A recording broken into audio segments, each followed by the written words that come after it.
Hi everyone and welcome to today's first biology lesson on ecology. Today's lesson is on food chains and food webs.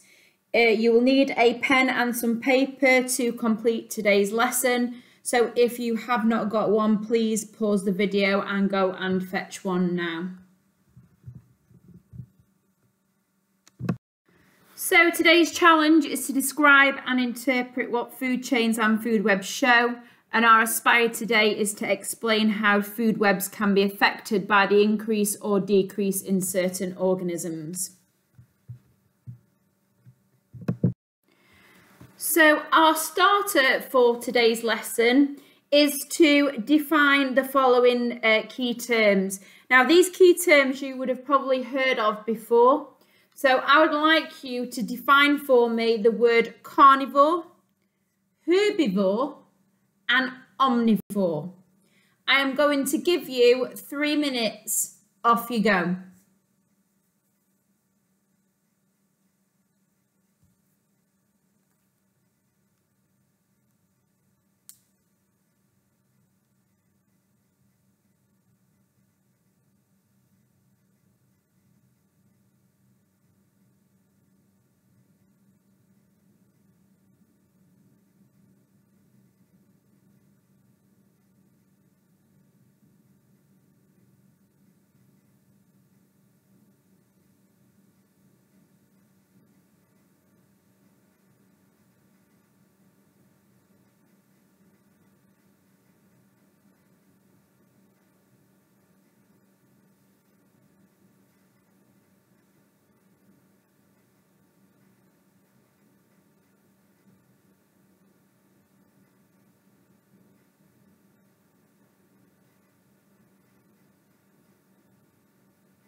Okay guys, so hopefully you have written down that a carnivore is an animal which only eats other animals, so only eats meat.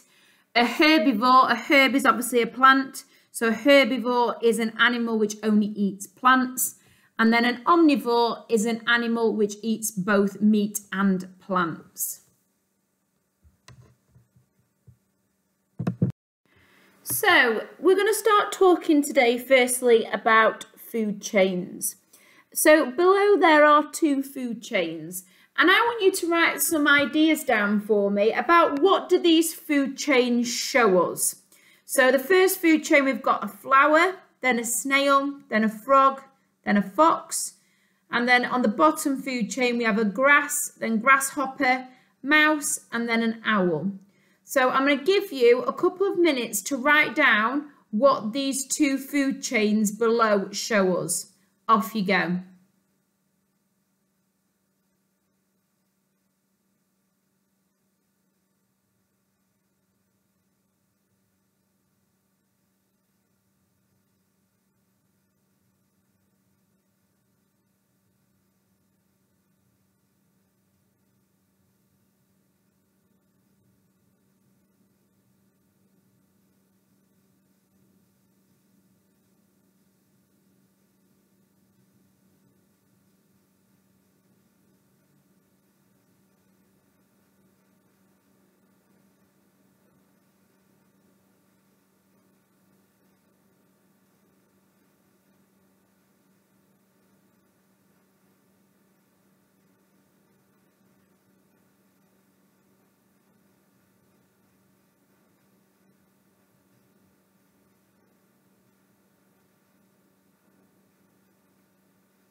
Okay guys, so hopefully you've all got something written down along the lines of that a food chain basically tells us the sequence of what organism eats what.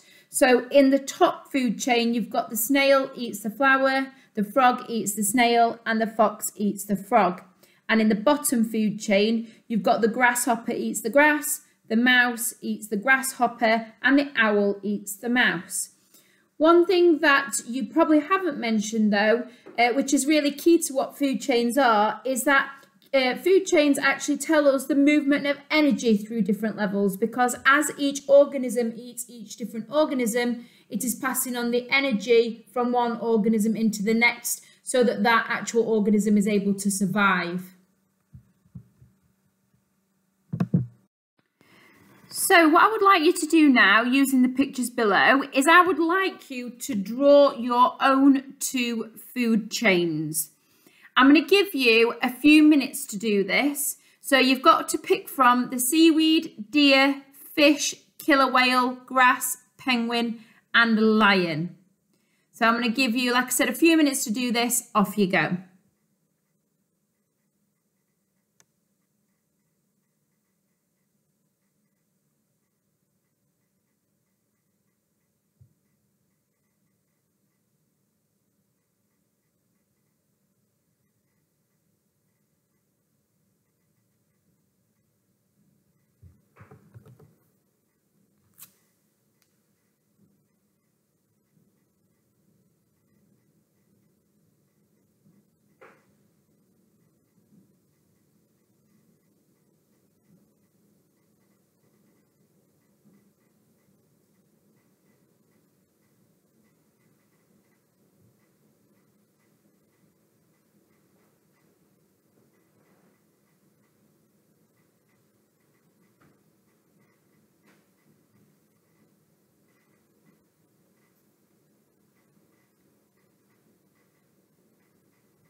So the food chains that you should have got from those pictures that were on the screen are: the seaweed is ate by the fish, the penguin eats the fish, and then the killer whale eats the penguin. And then the other food chain is that the deer eats the grass and then the lion eats the deer. So guys, some key terms when discussing food chains. The first one that you need to know is that the start of any food chain is called the producer. A producer is always a plant because it always produces its own food using the energy from the sun, and that is by the process of photosynthesis. Then anything after the producer that eats the producer is called a consumer. So the first species that eats the producer is called the primary consumer. And then the species that eats the primary consumer is called the secondary consumer. And then if there was another consumer that eats the secondary consumer, that would be called the tertiary consumer. So just to reiterate to you, the producer always starts the food chain. That is always a plant, and it's called a producer because it makes its own food using the energy from the sun. And then all of the organisms that feed off of each other from the producer is called a consumer. Task for you now, guys, is there is a food chain in front of you, and using the key terms that we've already discussed today, so we've discussed the words herbivore, carnivore, omnivore, we've used the words primary consumer, secondary consumer, tertiary consumer, and also the word producers. I would like you to label the key terms that you've learned to this food chain. The keywords are along the bottom if you need them for spelling, and I am going to give you 3 minutes to do this task. Off you go.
Right, so the answers now, guys, for you to mark. So the grass was obviously the producer because it makes its own food itself from the energy from the sun by photosynthesis.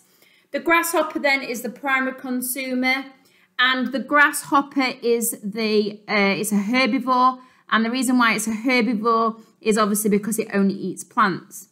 The frog then is the secondary consumer, and the secondary consumer of the frog is a carnivore because obviously it eats other animals. The snake is the tertiary consumer. Remember, the word tertiary means 3, and that is also a carnivore because it also eats other animals. And then hopefully some of you may have got this word. The hawk is the quaternary consumer. So quaternary is the name for 4, and it is also a carnivore, as obviously it eats other animals. The next thing that I want to introduce to you is something called a trophic level. So each stage in a food chain is called a trophic level, and as we move from one trophic level to the next, energy is lost by each organism. So just on the food chain that we've already seen today, the producer, which is the grass in this example, is the first trophic level. The grasshopper is the second trophic level. The frog is the third trophic level. The snake is the fourth trophic level. And the hawk is the fifth trophic level. So now we are going to do a quick quiz. I would like you to write me down whether or not the following statements are true or false. If they are false, I would like you to tell me why they are false. So here's a food chain, and it says underneath, this food chain is correct. Now that is either true or false. I would like you to write me that down. Have a little think, write me down your answer. If you think it's false, tell me why. So I'm going to give you 15 seconds. Off you go.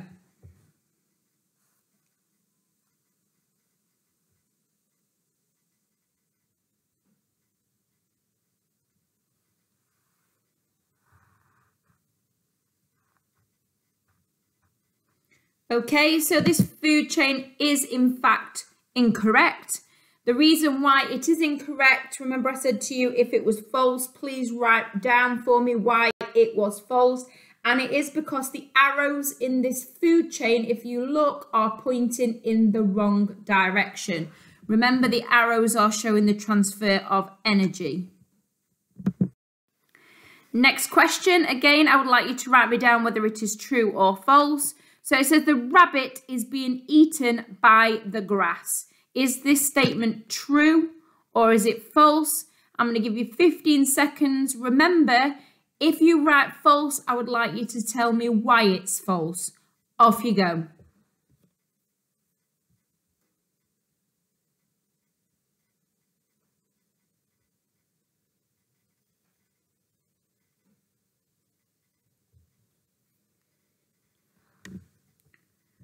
Okay, so this is actually false because the rabbit is being eaten by the hawk and the grass is eaten by the rabbit.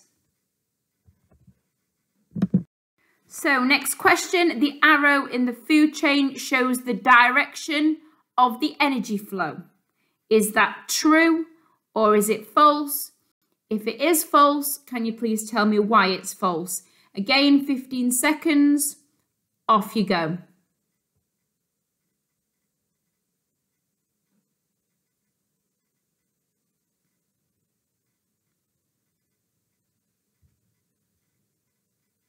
Okay, so this statement is in fact true.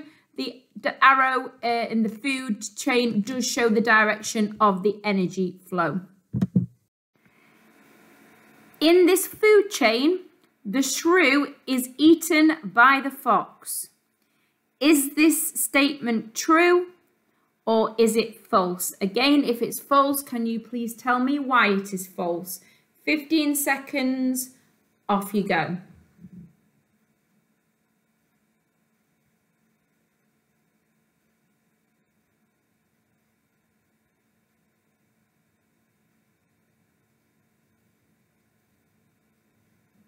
Okay, so this statement is true.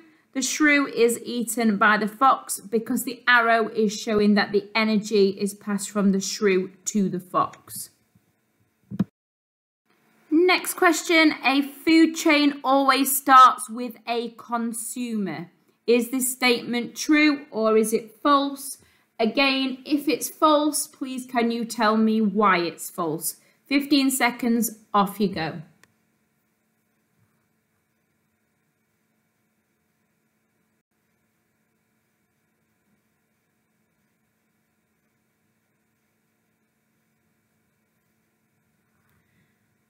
Okay, so this statement is in fact false. As you know, a food chain always starts with a producer, which is normally a plant or grass, and it makes its own food from the energy from the sun by the process of photosynthesis. So each stage of a food chain is called a tropical level. Is this statement true or is it false? If it's false again, please, can you write me down why you think it's false? 15 seconds, off you go.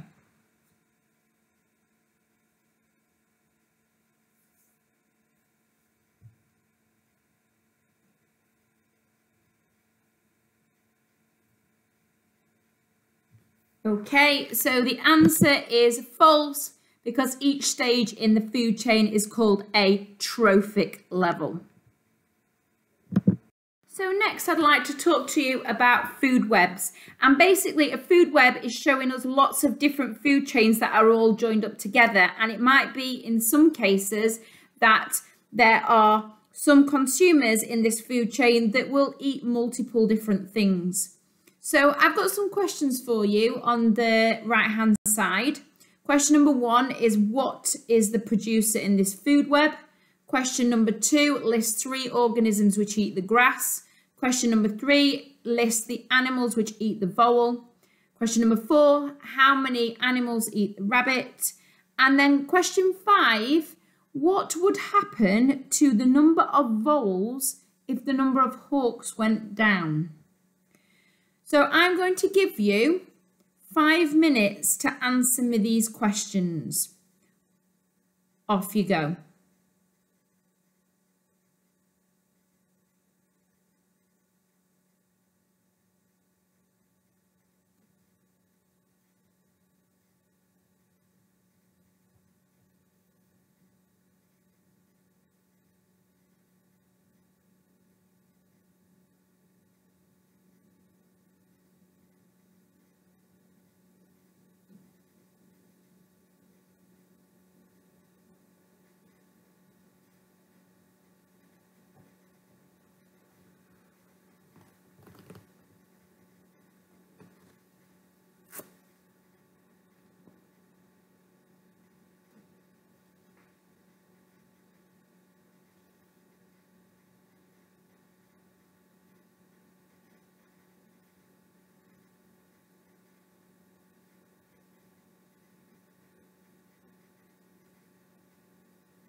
Right, so the answers that you should have, guys, for question number 1, what is the producer in this food web? It is the grass. Question number 2, list 3 organisms which eat the grass. That is the rabbit, the insect, and the slug. Question number 3, list the animals which eat the vole. That is the fox and the hawk. Question number 4, how many animals eat the rabbit? It is 1, the fox. Question number 5, what would happen to the number of voles if the number of hawks went down? And the answer is there will be more voles as there are less hawks to eat them. So as always, the last thing to do today is to complete these summary notes. I would like you to write these down. As always, I will give you 5 minutes to do so. If you need longer than that, then please pause the video and complete them. So today's first note, a food chain always starts with a producer which makes its own food using energy from the sun. Food chains show us feeding relationships and the movement of energy through the different levels. A consumer is an organism which gets its energy by eating, consuming other organisms. Each stage in a food chain is called a trophic level. As you move from one trophic level to the next, energy is lost. And the last one is food webs show lots of interconnected food chains. So 5 minutes, off you go.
So the very last thing to do now, guys, is to please go and complete the Google quiz. As always, please make sure that you write your name and your surname. Please write your science set and complete every question, remembering that some questions require you to tick more than one box. Then please make sure that you submit it at the end. Thank you. Bye.